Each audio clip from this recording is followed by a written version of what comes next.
Eh bien, bonjour mes amis et bienvenue sur ma chaîne YouTube destinée à vous parler de films, de séries, de commentaires. C'est toujours un plaisir, mes amis, de vous retrouver sur cette chaîne thématique. Je vais vous parler aujourd'hui d'un film ukrainien. Ça tombe bien parce qu'on nous en parle tous les jours. On parle toujours de l'Ukraine alors qu'on ne parle jamais du Yémen.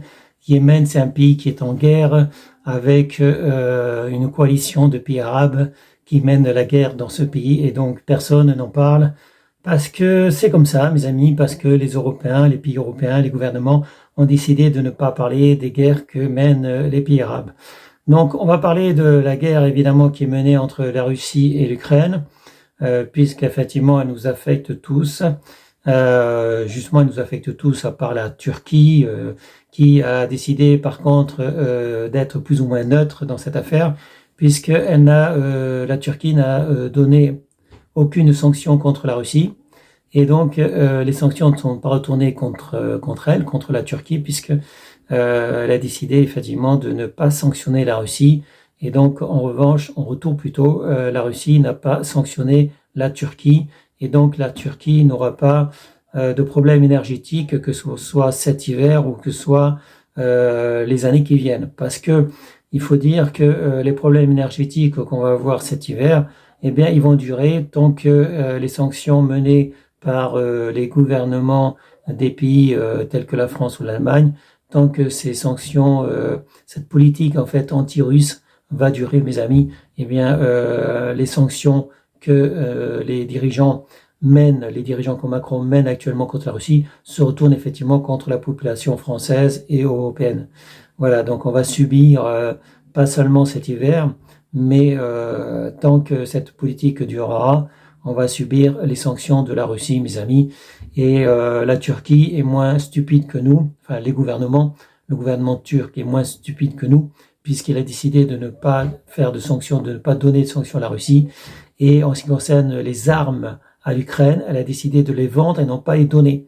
Donc en fait, la Turquie pense d'abord à sa population, il pense à ses finances, ce qui n'est pas le cas évidemment du gouvernement Macron, qui augmente la dette de la France et qui ne pense pas à son peuple, évidemment, qui ne pense qu'à des intérêts qui lui sont propres, même si on ignore exactement d'où viennent les consignes que donneraient peut-être les États-Unis, le gouvernement de Joe Biden à Macron. On ne sait pas ce qui se passe dans la tête de Macron, personne ne peut savoir, mes amis. En tout cas, pas moi. Moi, je ne sais pas ce qui se passe dans la tête de Macron, mais je sais très bien que c'est pas une politique qui est efficace et en tout cas bonne pour la France, bonne pour la population. Donc, pour revenir au film ukrainien, ça s'appelle Rhino. La durée, c'est 1h39. Le genre, c'est drame, biopic, policier, thriller. La date de sortie, c'est 2021 et je l'ai vu hier soir. L'histoire. Dans une ville de province industrielle de l'Ukraine, des années 1990, un jeune homme surnommé Rhino, délinquant agressif durant son enfance, devenu criminel violent, gravit rapidement les échelons d'un gang local. Ça, c'est l'histoire. Moi, je dirais que ce Rhino, quand il était gamin, il n'était pas si mauvais que ça, mes amis. Donc, il a souffert, des attaques des autres enfants.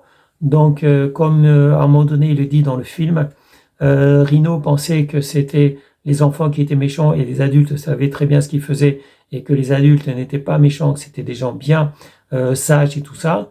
Et une fois que Rhino est devenu adulte, il a compris que les enfants n'étaient pas si méchants que ça et que les adultes peuvent être beaucoup plus méchants que les enfants. Et effectivement, Rhino, enfant, moi je trouve qu'il n'était pas vraiment méchant, mais quand Rhino est devenu adulte, eh bien, il est devenu de plus en plus agressif, de plus en plus méchant. Et effectivement, ce pays qui est l'Ukraine est un pays où la loi n'est pas vraiment efficace, n'est pas vraiment bien menée.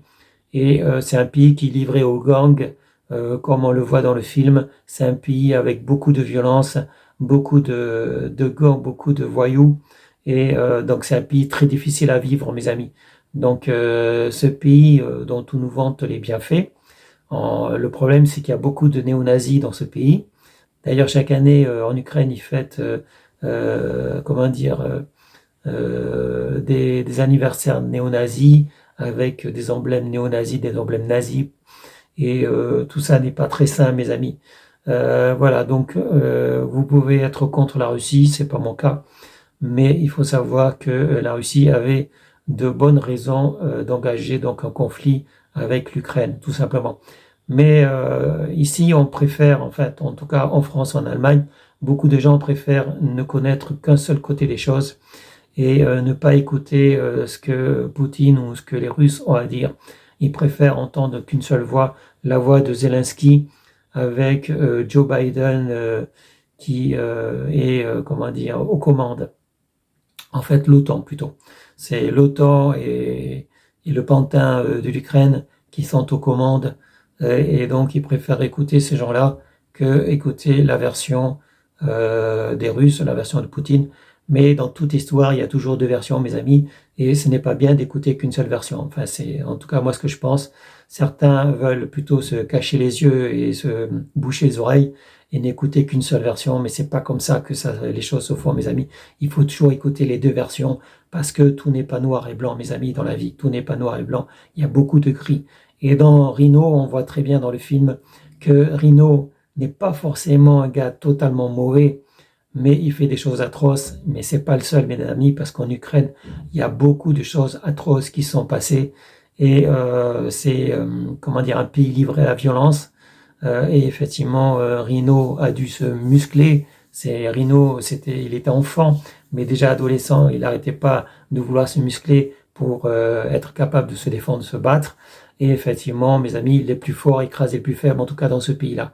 C'est un pays qui est dirigé par des gens physiquement forts ou méchants ou armés.